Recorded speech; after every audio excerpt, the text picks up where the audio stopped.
Bienvenue dans l'Obs se lève, l'émission qui décrypte l'avancée du plan divin sur Terre et qui propose un autre regard sur l'actualité et les dynamiques profondes de notre époque. Nous sommes le lundi 6 avril 2026. Cette semaine, nous abordons divers sujets comme la crise Covid, revue et corrigée à la Maison-Blanche. Nous verrons comment le président du Salvador est en train de remettre de l'ordre dans son pays. Dans les initiatives du Nouveau Monde, nous irons voir comment un aspirateur géant nettoie les mers. Nous verrons aussi la révolution en marche du côté des traducteurs instantanés qui nous permettent déjà de voyager n'importe où sans connaître la langue du pays que l'on visite. Installez-vous confortablement pour visionner cette troisième édition de L'Obs se lève et c'est parti. C'est quoi un adulte? Un enfant qui a arrêté de rêver?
Et si ce qu'on appelait complot en 2020 faisait aujourd'hui son entrée sur un site officiel du gouvernement de la première puissance mondiale? Il y a des moments dans l'histoire où ce qui était rejeté hier réapparaît aujourd'hui dans des lieux inattendus. Et parfois, ce n'est pas une nouvelle information qui change les choses, mais le fait qu'elle soit dite autrement. En 2025, une page publiée sur le site officiel de la Maison-Blanche a attiré l'attention. Elle aborde une question qui divise depuis le début de la pandémie de Covid-19. Cette page revient sur l'origine de cette pandémie et sur la façon dont la crise a été gérée. Je vous fais la lecture des points essentiels. Donc en première ligne, la Maison-Blanche affirme que le virus possède une caractéristique biologique qu'on ne retrouve pas dans la nature. Deuxièmement, les données montrent que tous les cas de Covid-19 proviennent d'une seule transmission à l'homme. Cela contraste avec les pandémies précédentes où l'on a observé de multiples transmissions. Troisièmement, Wuhan abrite le principal laboratoire de recherche sur le SRAS en Chine, qui a reçu un historique de recherche sur le gain de fonction. Alors, le gain de fonction, c'est la modification génétique et la suralimentation des organismes, menée dans des conditions de biosécurité inadéquates, toujours selon la Maison-Blanche. Quatrième point, des chercheurs de l'Institut de virologie de Wuhan ont présenté des symptômes similaires à ceux du Covid-19 à l'automne 2019, des mois avant que le Covid-19 ne soit découvert sur le marché humide. Cinquième point, selon presque tous les critères scientifiques, si une origine naturelle était avérée, elle aurait été mise en évidence. Or, ce n'est pas le cas. La publication L'origine immédiate du SARS-CoV-2, utilisée à maintes reprises par les responsables de la santé publique et les médias pour discréditer la théorie de la fuite de laboratoire, a été commandée par le Dr Fauci pour promouvoir le récit privilégié selon lequel le Covid-19 aurait une origine naturelle. Autre point, la réponse de l'OMS à la pandémie de Covid-19 a été un échec cuisant, car elle a cédé aux pressions du Parti communiste chinois et a privilégié les intérêts politiques de la Chine au détriment de ses obligations internationales. De plus, sa dernière initiative pour résoudre les problèmes exacerbés par la pandémie de Covid-19, un traité relatif aux pandémies, pourrait nuire aux États-Unis. Ensuite, la recommandation de distanciation sociale de 1,80 m qui a entraîné la fermeture des écoles et des petits commerces dans tout le pays était arbitraire et non fondée sur des données scientifiques.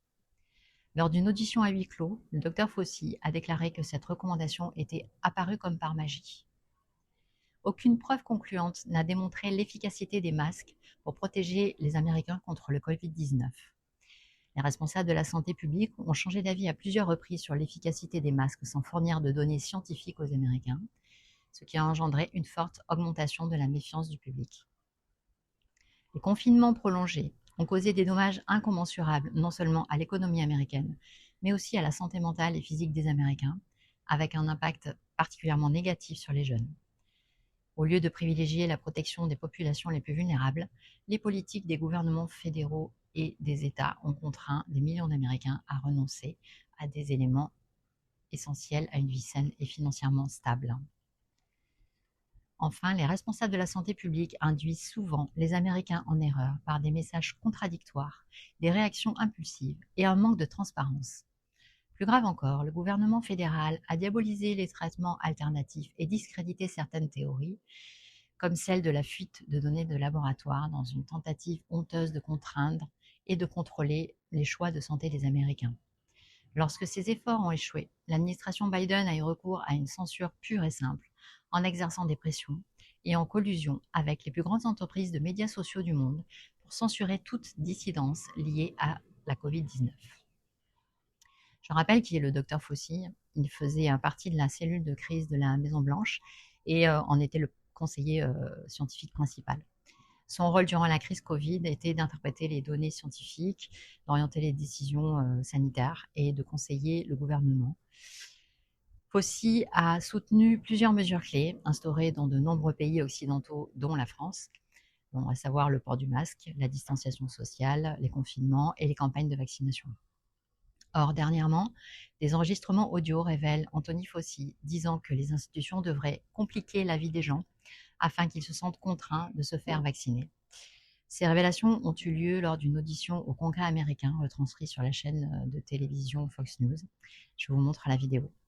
Vous avez déclaré dans une interview que vous avez donnée dans le cadre d'un livre audio écrit par Michael Specter que vous pensiez que les institutions devaient compliquer la vie des gens afin qu'ils se sentent contraints de se faire vacciner. Pourrions-nous écouter l'extrait audio correspondant, s'il vous plaît? Pensez-vous qu'on puisse y remédier? Je dois dire que je ne vois pas de solution miracle à cela, à part une sorte de vaccination obligatoire. Je sais que les restrictions fédérales vont s'assouplir. Une fois que les gens se sentiront responsabilisés et protégés juridiquement, les écoles, les universités et les établissements d'enseignement supérieur diront « Tu veux venir dans cet établissement, mon gars, tu vas te faire vacciner. » Ou encore « Madame, vous allez vous faire vacciner. » Les grandes entreprises comme Amazon, Facebook, ainsi que toutes les autres diront « Si vous voulez travailler chez nous, vous devez vous faire vacciner. » Et il a été prouvé que lorsque vous compliquez la vie des gens, ils abandonnent leurs conneries idéologiques et se font vacciner. Merci. Toutes les objections à la vaccination contre le Covid sont-elles des conneries idéologiques, Dr. Fauci? Non, ce n'est pas le cas et ce n'est pas ce à quoi je faisais référence. Eh bien, en ce qui concerne le fait de rendre l'accès à l'éducation difficile, de voyager, de travailler, je dirais que cela s'inscrivait tout à fait dans le contexte. Et je suis profondément choqué. Mademoiselle Alison Williams a témoigné devant cette commission au sujet de la perte de son emploi, car elle avait bénéficié d'une dérogation à l'obligation vaccinale de SPN qui découlait d'une recommandation émanant de bureaucrates comme vous. Elle et son mari travaillaient activement avec un spécialiste de la fertilité, un médecin, pour trouver un moyen de tomber enceinte. Ils sont d'accord sur le fait qu'elle était jeune, en bonne santé, qu'elle souhaitait tomber enceinte et qu'elle ne devait pas se faire vacciner pour des raisons médicales. Mais elle a été licenciée. Parce que vous lui avez rendu la vie difficile, exactement comme vous l'avez dit dans votre déclaration, parce que vous vouliez vous assurer que ces conneries idéologiques ne l'empêchent pas de travailler et de vivre sa vie en prenant une décision médicale avec son professionnel de santé. Je pense que les Américains trouvent cela très choquant. C'est exactement ce que vous vouliez dire quand vous avez parlé de rendre la vie difficile aux gens qui ne se font pas vacciner. Vous avez affecté la capacité des gens à travailler, à voyager, à s'instruire, à s'épanouir réellement dans la société américaine, ainsi qu'à disposer de leur libre arbitre compte tenu des droits que Dieu leur a accordés. Honte à vous. Dr. Fauci, vous êtes devenu le docteur de la peur. Les Américains ne détestent pas la science. Je ne déteste pas la science. Les Américains détestent qu'on leur enlève leur liberté. Vous avez suscité et créé la peur par le biais des obligations du port du masque, des fermetures d'écoles, des obligations vaccinales, qui ont détruit la confiance du peuple américain dans nos institutions de santé publique. Cette peur que vous avez créée continuera d'avoir des répercussions sur les générations à venir. Nous avons déjà constaté ces effets dans l'éducation, l'économie et tous les autres domaines. Très franchement, vous avez dit que si on n'était pas d'accord avec vous, c'était qu'on n'était pas d'accord avec la science. Dr. Fauci, je ne suis pas d'accord avec vous parce que je ne suis pas d'accord avec la peur. Et sur ce, je cède la parole. Pour terminer avec ce sujet, le Dr Fauci a été gracié par le président Biden avant son départ de la Maison-Blanche. Le 20 janvier 2025, juste avant de quitter la présidence, Biden a accordé un pardon préventif à Fauci. Ce pardon couvre des faits potentiels entre 2014 et 2025. Les questions que l'on peut se poser aujourd'hui au regard de ces informations, c'est pourquoi la Maison-Blanche diffuse-t-elle des informations qui viennent contredire l'ensemble des mesures prises par nos dirigeants durant cette crise? Qui dit la vérité? Pourquoi aucun média traditionnel ne fait mention de cette publication directe de la Maison-Blanche? Est-ce à un gouvernement de publier de telles informations à l'heure où il n'y a jamais eu autant de médias et réseaux sociaux et où la liberté d'expression est censée régner? Pourquoi Biden a-t-il gracié préventivement le Dr Fauci si celui-ci a cherché à préserver la santé des Américains par ses recommandations et comportements?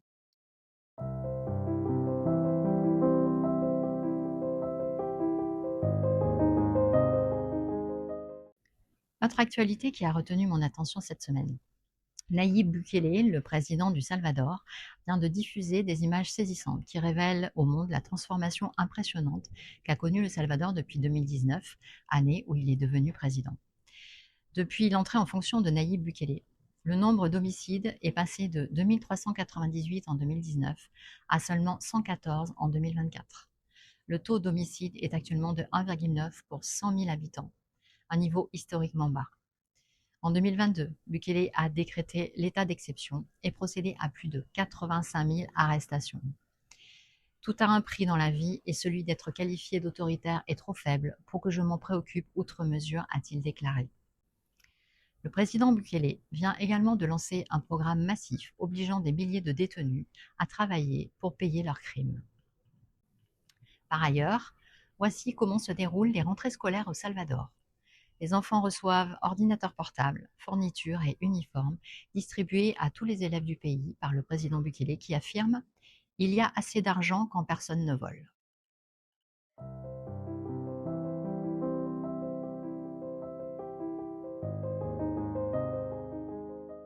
Pour mémoire, je rappelle que Q est une plateforme de milliers de messages anonymes postés sur Internet de 2017 à 2021.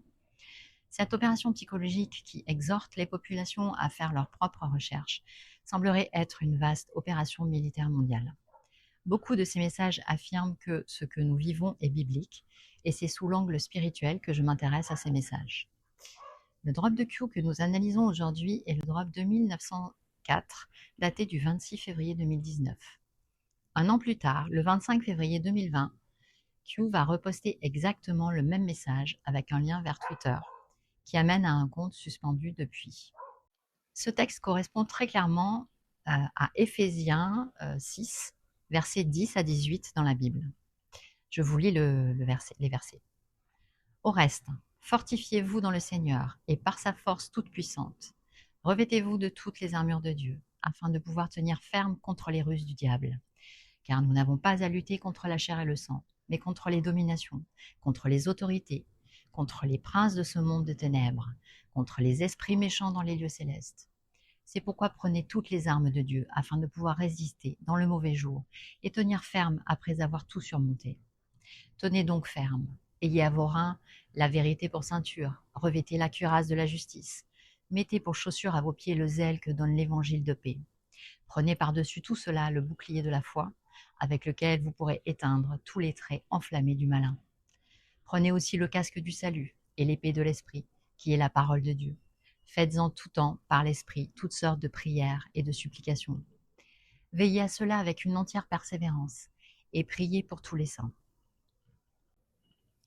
C'est un passage connu de la Bible où l'apôtre Paul exhorte les croyants à se fortifier spirituellement.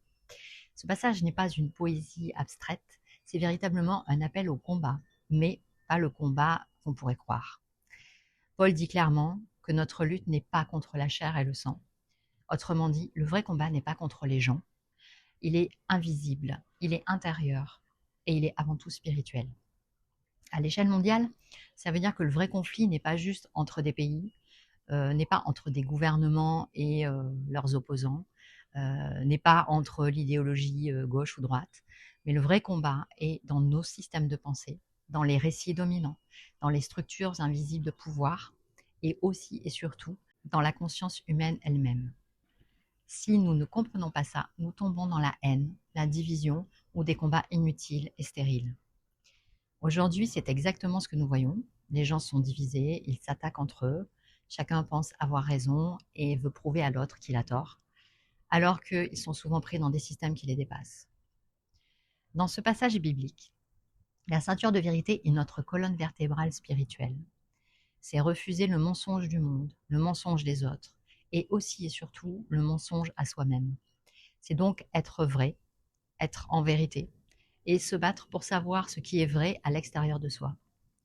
Souvent, on peut entendre des phrases comme la vérité n'existe pas et il y a autant de vérité que d'individus.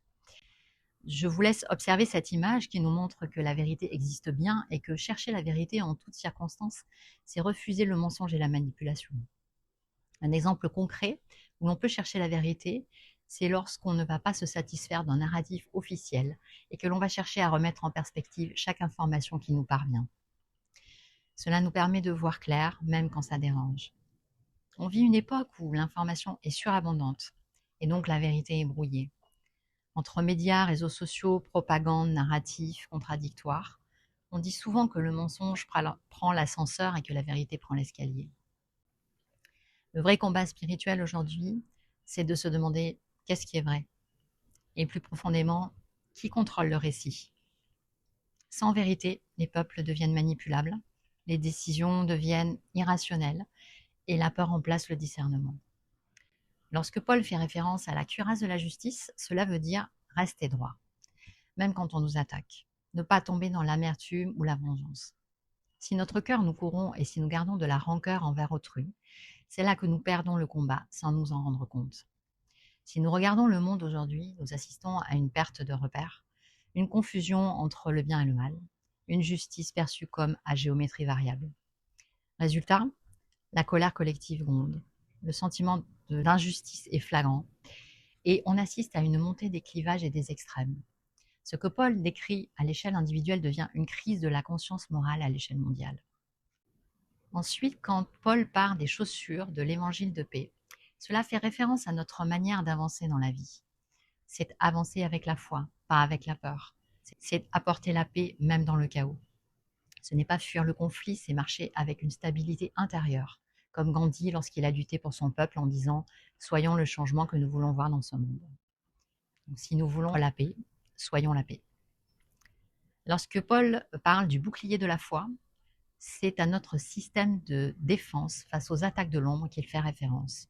Les flèches enflammées aujourd'hui, ce sont les doutes, la peur, la fatigue mentale, le dénigrement, l'humiliation et un profond découragement qui peut parfois nous envahir. Et à grande échelle, ça donne des populations épuisées, plus faciles à influencer et moins capables de discerner la vérité du mensonge. La foi en Dieu est justement ce qui empêche ces pensées de nous détruire.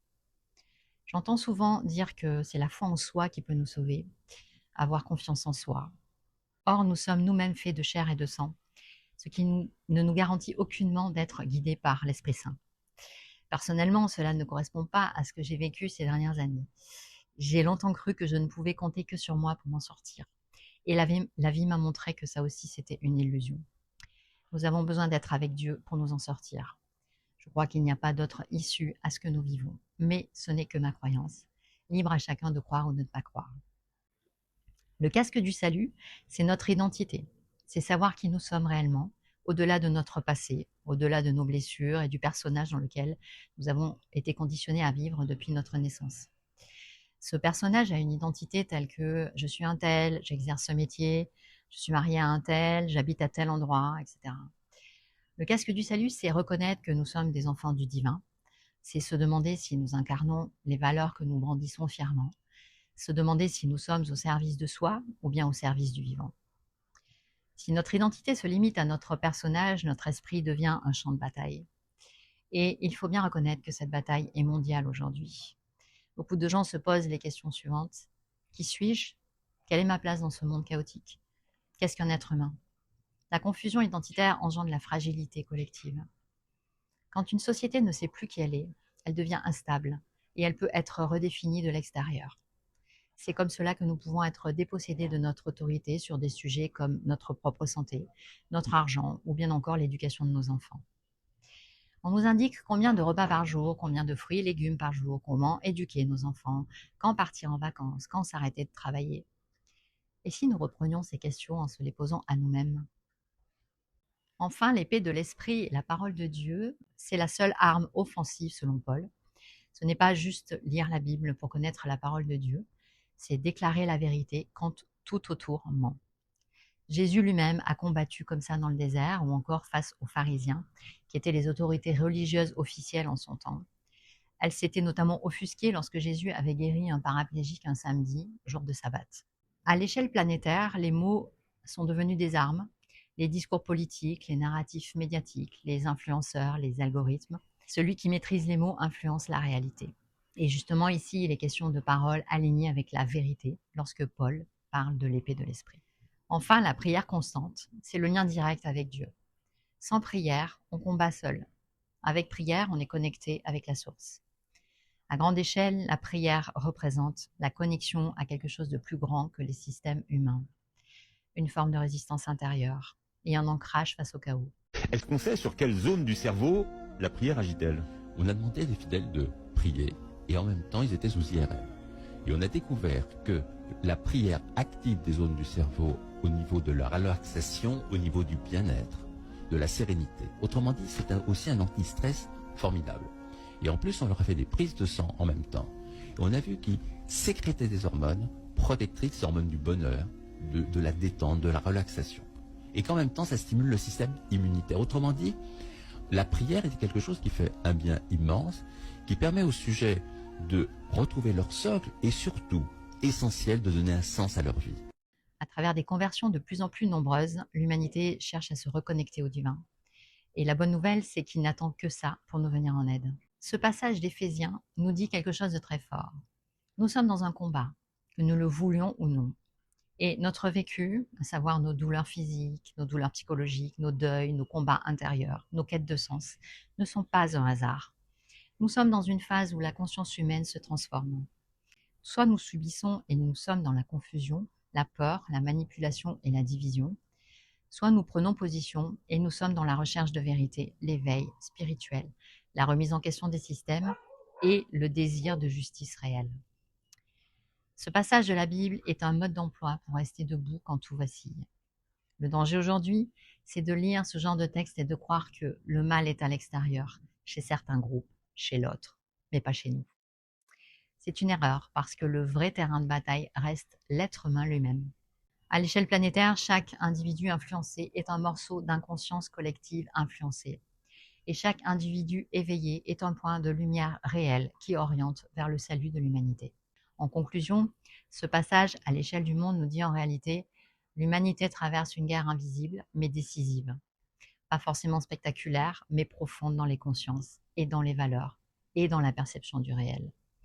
Nous changeons le monde en restant lucides quand les autres sont confus, en restant alignés quand les autres se perdent et en restant ancrés quand tout vacille. Parce que le collectif est la somme des états intérieurs individuels.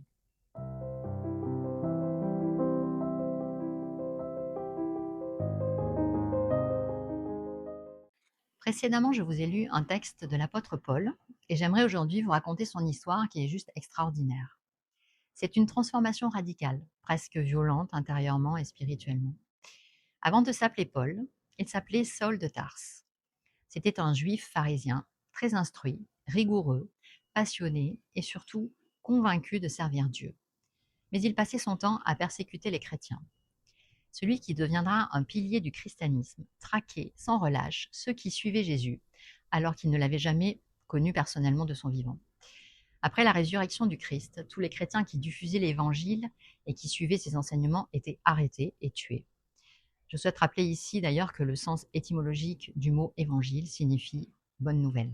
Donc Paul assistait même à l'arrestation des chrétiens et à leur mort. Et c'est là qu'on peut voir émerger une vérité forte, c'est qu'on peut croire servir Dieu tout en étant à côté de la vérité. Tout va basculer en un instant pour lui dans sa vie, alors qu'il est sur la route de Damas où il va arrêter les chrétiens. Une lumière fulgurante l'aveugle. Il tombe à terre et une voix lui parle. « Saul, Saul, pourquoi me persécutes-tu » Il comprend alors que c'est Jésus qui lui parle. Résultat, Saul devient aveugle pendant plusieurs jours. Il ne mange plus, ne boit plus, et son monde intérieur est en train de s'effondrer. C'est une mort symbolique de son ancien lui. Un homme nommé Ananias vient prier pour lui. Saul va retrouver la vue instantanément. Suite à ce miracle, il va être baptisé et c'est ainsi qu'il va devenir Paul. Mais ce n'est pas un changement magique et instantané. Il est rejeté au début. Les chrétiens se méfient de lui et il doit reconstruire sa crédibilité. Puis il va devenir un missionnaire. Il va parcourir l'Asie mineure et la Grèce jusqu'à Rome et il va annoncer le message de Jésus partout. Mais sa mission ne va pas s'effectuer dans le confort puisqu'en réalité, il va subir lui aussi, comme les autres chrétiens, des persécutions. On va le battre, on va l'emprisonner, on va le trahir. Et pourtant, il va continuer coûte que coûte pour témoigner de son vécu et de la grâce du Christ. Lorsqu'il sera en prison, Paul va écrire un nombre très important de lettres. Ces lettres, donc les épîtres, sont aujourd'hui une base du christianisme puisque donc elles composent le Nouveau Testament en grande partie. Donc il y a les lettres romains, corinthiens, éphésiens, dont le passage d'ailleurs est repris donc dans le drop de Q qu'on a analysé juste avant, Galates, etc. À la fin, il va être arrêté à Rome, emprisonné, jugé et exécuté, probablement décapité. Il va mourir pour avoir défendu une vérité qu'il disait avoir rencontrée.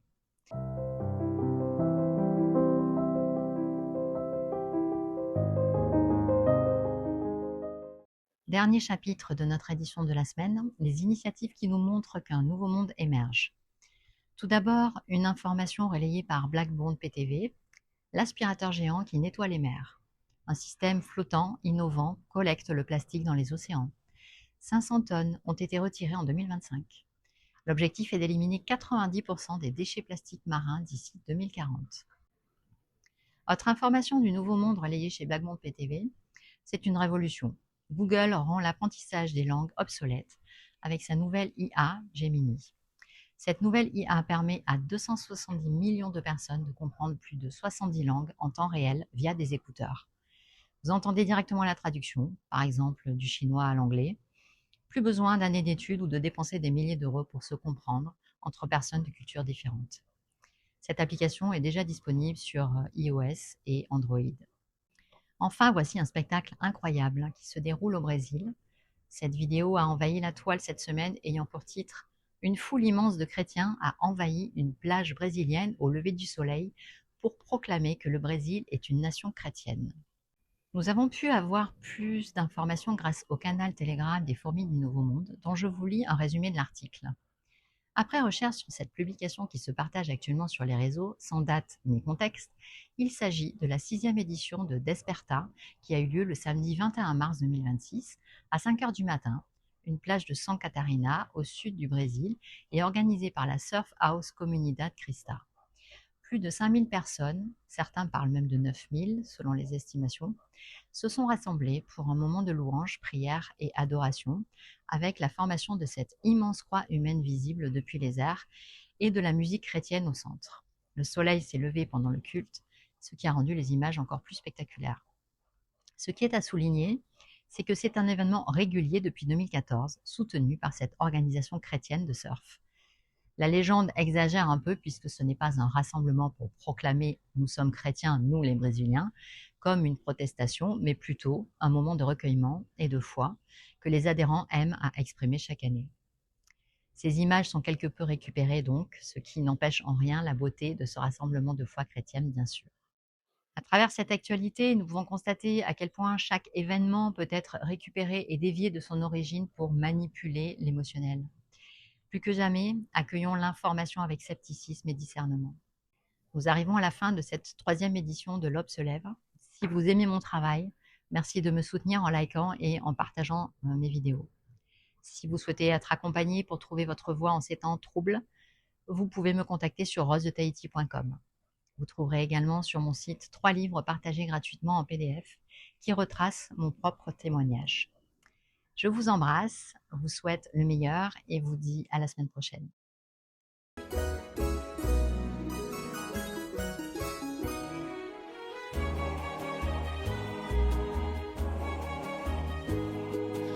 peut vivre sans richesse, presque sans le sou. Des seigneurs et des princesses, il n'y en a plus beaucoup. Mais vivre sans tendresse, on ne le pourrait pas. Non, non, non, non, on ne le pourrait pas. On peut vivre sans la gloire qui ne prouve rien, être inconnu dans l'histoire et s'en trouver bien. Mais vivre sans tendresse, il n'en est pas question.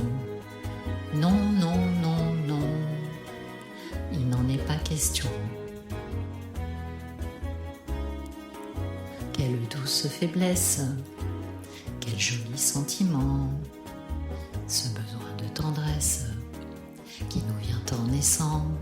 Vraiment, vraiment, vraiment, le travail est nécessaire, mais s'il faut rester des semaines sans rien faire, eh bien, on s'y fait. Mais vivre sans tendresse, le temps nous paraît long. Long, long, long, long, le temps nous paraît long.